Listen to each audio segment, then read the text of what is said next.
I just watch Triple H and Stephanie beat up the Bella Twins? Jesus, what a crazy last segment to Monday Night Raw, and a good last segment. I'm here to talk about Raw, obviously. I think we had 1 hour of wrestling and 2 hours of promoting the fucking network, but we'll get to that in a minute. First of all, I want to say thank you to the great feedback I've gotten so far on the SummerSlam Memories commentary that I uploaded a couple of days ago. Looks like you guys really enjoyed it. I definitely plan on doing those again for the big pay-per-views. Maybe not Survivor Series, only because my memories are not as sharp, especially with the more recent Survivor Series. So I don't know how good that video would be, but definitely maybe for the Royal Rumble and for sure WrestleMania. And the positive comments and the great compliments that I've received regarding this video has been overwhelming, and I want to thank all of you for that. As far as my next video goes, Paul Heyman's DVD comes out tomorrow. I'm very excited about the WWE releasing this documentary. I think it's going to be really good, and I've been really looking forward to it. Normally I like to surprise you guys with what DVD review I do next, but I'm going to let the cat out of the bag on this one. I plan on picking this DVD up right away. I did not order it online. I kind of wish I would have, because I probably could have gotten it set up to be delivered tomorrow. So instead, I'm actually going to cruise down to my local Best Buy or whatever the fuck and see if I can pick up a copy and watch it immediately and hopefully get a review up by this weekend.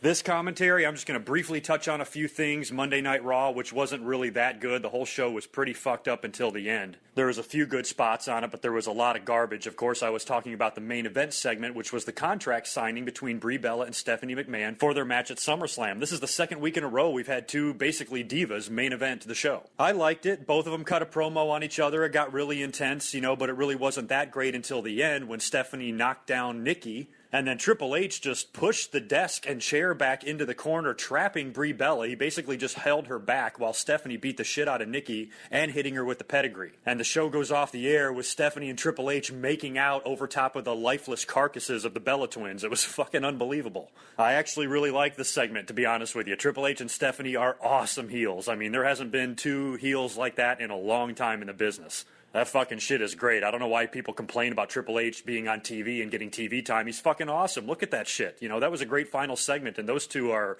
pretty easy to hate heels, and they're doing a great job. I mentioned a couple of weeks ago that the WWE should build John Cena and Brock Lesnar a little bit old school, and they are doing that because both guys' schedule are so hectic. Brock is not there. Cena is not there. This week, neither one of them were there, and they just ran several video packages to promote the main event. I did hear of the internet story this week. A few people have asked me to comment on it of, the WWE locker room is a little resentful of Brock Lesnar for the big push he's getting. Well, he's been back for 2 fucking years. If they were resentful, I'm sure they've been resentful towards him since the day he got there. And since the day he got there, he's been working big matches with John Cena, with Triple H, with CM Punk, with The Undertaker. So why all of a sudden they're upset with him, I have no idea. Brock Lesnar is money. And you have to realize that it's not the old days anymore. The WWE goes with money, and they're not going to go with who works the hardest and who sweats the hardest and who is the first one there and the last one to leave and all that shit. Yes, it matters a little bit, but when it comes to selling their product, promoting pay-per-views and getting buy rates and ratings and all that shit, Brock brings that to them. And I think in today's day and age, if it hurts the wrestler's feelings that a guy that gets to sit on his ass at home is coming in, making big money and getting big matches, well, too fucking bad. That's the nature of the business now. The fans say the same thing. Oh, it's not fair. Well, the WWE needs to sell SummerSlam, and they're not going to sell SummerSlam with John Cena and Seth Rollins. They're going to sell SummerSlam with Cena and Brock. Now, as far as this match goes, I think it's still up in the air. I mean, I think Brock Lesnar needs to win, just considering the run that he's on, ending the streak and all of that, but we still don't know the status of his schedule, what he's going to be doing after SummerSlam, his status for Night of Champions. Apparently right now he's not even advertised, so who knows what they're going to have to pull. And I think a lot of it depends on that. If us as fans know what the WWE is going to be doing with Brock in the future and how often he's going to work, I think it will be a lot easier to predict the main event. I suppose there's a possibility that maybe Cena can get his ass kicked and somehow still hang on to the title. I think that would be a bullshit way to end SummerSlam. This pay-per-view is too big to do a finish like that, but if they had to do a cop-out just to get out of the match because Brock, with his schedule, literally, physically cannot hold the WWE title because he's not going to be working. So if they have to keep it on John Cena or somehow take it off of Brock the same night, maybe with a Money in the Bank cash-in or something like that, then they might have to go that direction. But I hope not. I want to see a straight-up match with a straight-up finish. And as of right now, I still am predicting Brock Lesnar only because it makes the most business sense. The Cena-hating assholes can be as cynical as they want. We're all going to find out come SummerSlam. So up to this point, the debating about it is fucking pointless. We're just going to have to wait and see. And I think a lot hinges on what Brock's schedule allows him to do.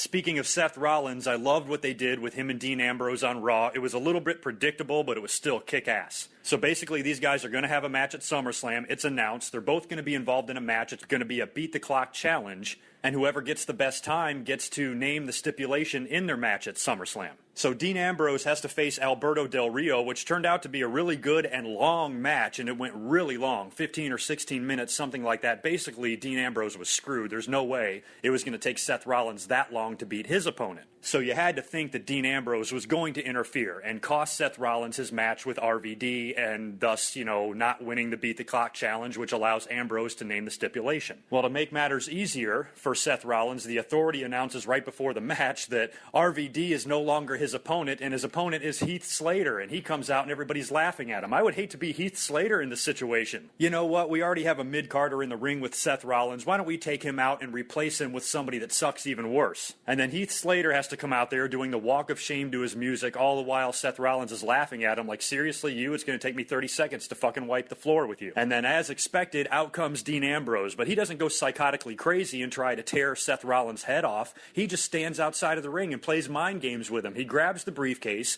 opens it up, pulls out the contract, tears it up, pours soda in it, pours popcorn in it, takes JBL's cowboy hat and smashes it in the briefcase, shuts all of it in there, and then just picks it up over his head and starts slinging it around. Soda's flying everywhere. He's standing on the announce table. It's fucking hilarious. Seth Rollins, of course, is completely dumbfucked by this crazy behavior, and he gets totally distracted, and Heath Slater rolls him up for the pin.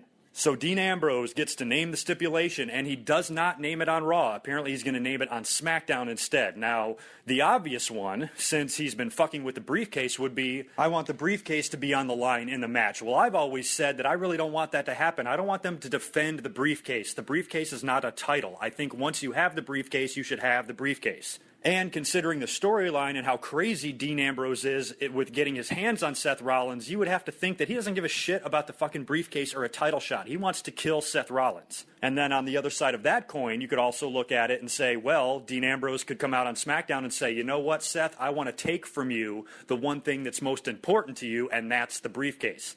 So when you look at it from that direction, they actually could put the briefcase on the line at SummerSlam. If they do, I'm fine with it because I think Ambrose and Rollins can have a fucking awesome match. And it would eliminate the possibility for a cash-in because you can still have Rollins win. Rollins can retain the briefcase, but he will be so battered and so beaten and so bloodied that he will not be in any condition to cash it in later on, especially if a guy like Cena or Lesnar is standing there at the end holding the title. Roman Reigns and Kane incidentally opened up the show. The Authority actually opened up the show and cut a promo. Stephanie, Triple H, Randy Orton, Kane, they were all out there together. Reigns interrupts, cuts a promo on him, and Triple H then announces the match between Reigns and Randy Orton for SummerSlam, which is now official, and then says tonight he's going to be in a last man standing match with Kane, and that match starts right away. And it was definitely not your typical last man standing match. It was rather short. It ended in the ring with a spear, and Kane just could not answer the 10 count. It wasn't a table spot or a crazy bump or anything like that. Roman Reigns just hit one of his finishers on Kane, and he could not get up. And I remember during the match even saying to myself, like, just what a shame it is to see what they're doing with Kane, and just, the stage he is in his career, he's just uninteresting. He's not doing a good job in the ring. He's just old. He's slow.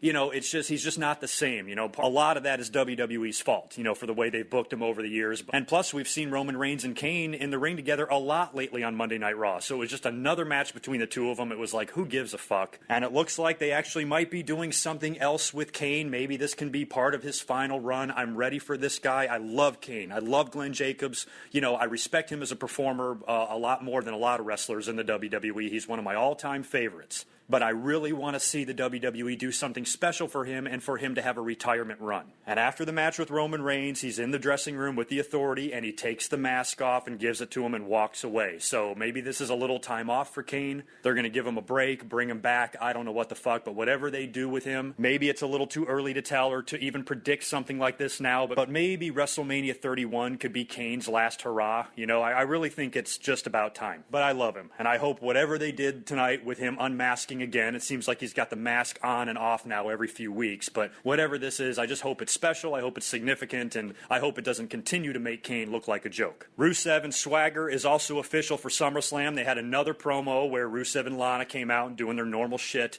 Swagger and Dutch then come out, and Zeb cuts a great promo on Lana, like always. And I got to tell you, they talked about tonight being Barack Obama's birthday. Well, next week on Raw is Hulk Hogan's birthday. Now, you got to think that Rusev has got to come out during Hulk Hogan's segment in the ring. If Hogan's in there by himself, cutting a promo, the fans are wishing him happy birthday, and there's fucking red, white, and blue balloons falling from the ceiling or something like that, I would love to see Rusev come out there and crash that party. He doesn't have to get physical with Hogan. Hogan cannot get physical. And for those of you who heard those Hogan is training for one more match with John Cena, that's not going to happen. The WWE is not going to let that happen. Fuck, that would be goddamn terrible. Would you really want to see that? Ignore that fucking rumor. And if Rusev does appear in Hogan's birthday celebration next week, I don't expect Hogan to get really that physical. They'll probably just tease it, and then Swagger will run in and make the save. And then Swagger and Zeb and Hogan can all pose for the crowd to Hulk Hogan's Real American music while it's playing. I mean, I think that could be a really good segment for next week's Raw. And as far as this week's Raw went, there was some terrible shit on this show as well. Damian Sandow came out there yet again, dressed up as a fucking Boomer Sooner this time. They're in Austin, Texas, so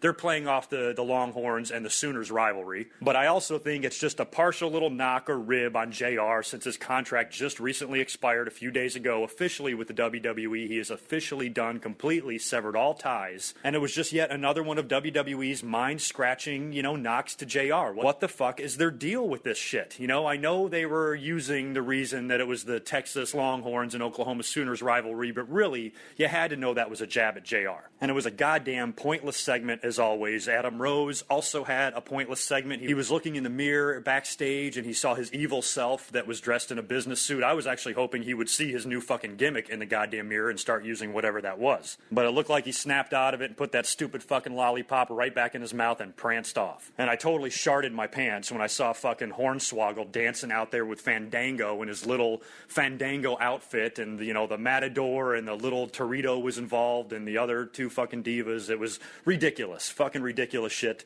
Between that and the constant WWE Network plugging, this Raw was fucking unwatchable. So what do we have for SummerSlam now? 7 matches. Next week I probably will come up here and do an official predictions and review of the show. But of course, we've got John Cena versus Brock Lesnar for the WWE title, Randy Orton versus Roman Reigns, AJ Lee versus Paige for the Divas title, Dolph Ziggler versus The Miz, which was also announced tonight on Raw for the Intercontinental title. That's interesting and should be a fun one to predict. Chris Jericho and Bray Wyatt, which has also been booked for some time. Jericho, his last couple of matches on SmackDown and Raw have been against Eric Rowan and Luke Harper with the stipulations. I believe that if Jericho wins, they are banned from ringside. So he beat Rowan the first night, banning him, and then he beat Harper on Monday Night Raw, banning him. So it's one-on-one Bray Wyatt versus Jericho at SummerSlam. Should be good. Rusev and Jack Swagger is also official, and that, of course, is a flag match like we expected. And we have Stephanie McMahon versus Brie Bella. So the pay-per-view's shaping up to be okay, but a lot is going to hinge on that main event. And I think to make this SummerSlam huge and special and a big night in L.A., we gotta see a fucking title change. However they do it, whether he has a limited schedule or not, I really hope to hell that Brock Lesnar is holding up those titles at the end of the show. Just to briefly touch on a couple of other things before I get out of here, I mentioned how the WWE was tirelessly promoting the WWE Network on Raw. Their desperation, quite frankly, is fucking frightening. And they've also had all sorts of budget cuts. They released 7% of their staff or something like that. So when the WWE Network numbers were released and all their financials came out, and all of their fucking stockholders and shareholders were freaking out, the WWE, this is what sucks about it being a publicly traded company now, because, number one concern is keeping those people happy and keeping the WWE making money. That's it. And the WWE looks like they're panicking. I mean, they fucking tried to turn it into a joke on Raw, like poking fun at themselves. Yeah, we're going to really shamelessly plug the network, but fuck. I mean, it was literally every 2 goddamn seconds. It's almost as if, the WWE is lucky this shit didn't work in reverse. I was getting so pissed off at the constant plugs. I'm like, you know what? One more fucking plug and I'm going to unsubscribe to this fucking thing. So here's a little suggestion, just a little marketing suggestion, something simple the WWE could do, I think that might help subscriptions, maybe just a little bit. But instead of putting a fucking ad or mentioning the network every 5 seconds on Raw and pissing off your universe, why don't you do something like this? Remember years ago when Vince McMahon was giving away $1 million and he was giving away chunks of cash on Monday Night Raw? Here's something you can do similar, and it's only going to cost you $10 a week. I say every Monday night From here on out, every single Monday night, you announce one winner that gets a lifetime subscription to the WWE Network. One person, that's it. But you do it every single Monday night. Think about it. You could do that shit for 3 years and you would only be giving away 150 free subscriptions. That's less than what you probably give away internally in the WWE amongst its employees. And I think if you do something simple like that and announce the winner's name, announce the guy's actual name on television in front of the world, who wins every week, I think that could give fans a little extra incentive to buy the network, knowing that it gives them a chance to win a lifetime subscription. Something like that would definitely increase your buys, and it would cost you practically nothing to do it. And it would be a lot fucking better than just constantly plugging the fucking network every damn second. I swear to God, it was pissing more people off than it was, selling subscriptions. The latest budget cuts, however, did not lead to any roster members being released except for a few developmental guys and, unfortunately, Ricardo Rodriguez. Maybe that's better for him. He's incredibly talented. He can go back to Mexico and I'm sure can have a nice career. And maybe one day we'll see him back, but I wish him luck. Always liked him. The fucking guy was hilarious and he did a great job while he was there. And best of luck to him. As far as the TNA and Spike TV latest, in my last weekly commentary, I came up and gave a relatively uninformed opinion about the whole situation. I basically just, took the time to explain to TNA why they suck and why this is happening to them. And if they would have done things differently, I think the situation financially and with their TV deal could be a lot different than it is now. But apparently they're not completely dead yet. It looks like possibly negotiations are still going on. You know what? You motherfuckers can actually fill me in on the latest on this because I haven't looked into it in a few days. So I don't know what the latest is. But it looks like Spike TV, I think, is planning on canceling TNA in October unless the two of them can work out some sort of deal between now and then. So I think everything is still up in the air. The Vince Russo shit, which I didn't mention at all, is very strange. Apparently he was working on the side as a consultant to the announcers or something like that. TNA, or Spike TV, that is, I guess didn't like Vince Russo. Well, who the fuck does? So TNA tried to pull some shady shit and just kind of keep him employed secretly, as a consultant. And then the fucking idiot Russo, I guess, sends out an email and he accidentally attaches the wrong address to it or sends it to somebody at Spike TV by accident and they end up seeing it and the cat is out of the bag. Russo had to come out on Twitter and other places admitting that he was working for TNA behind the scenes, kind of under the table secretly. And then right after that, you hear about the turmoil with the TV deal. So a lot of people were assuming that Russo had a lot to do with it. Now, if you're asking me, I have no fucking idea. Internally, I don't know what the hell the deal with TNA and Spike TV is. I don't know how bad the Russo shit pissed them off. It seems real fucking shady. It seems real unprofessional. And TNA should have fucking known better. And I laugh my ass off that the reason this even happened was because of a mistake Russo made by not checking his email properly and sending it to the wrong guy. So that's pretty funny all on its own. But if the negotiations are not dead, then what? I'm wishing TNA luck. I'm not going to hope that Spike TV cancels them. No fucking way. We need TNA. That's something. As pathetic as they are, at least it's something else. And with Jeff Jarrett's promotion coming up, and starting real soon, like I mentioned in my last commentary, I would love to see those two companies become rivals. So I'm going to keep my fingers crossed for those morons at TNA, and I hope that they can work out a TV deal, and I hope they continue to provide programming to Spike TV, because I don't want to see any of the wrestlers there lose their jobs either. And I know there's a lot of WWE guys that have recently been showing up. Ezekiel Jackson and Gene Snitsky apparently recently showed up, which I'm happy for them that they got jobs, but TNA will just sign any former WWE guy, and it looks like Josh Matthews will probably be turning up over there as well. And I like Josh. I thought he was a good, solid employee for the WWE. I felt bad he was released,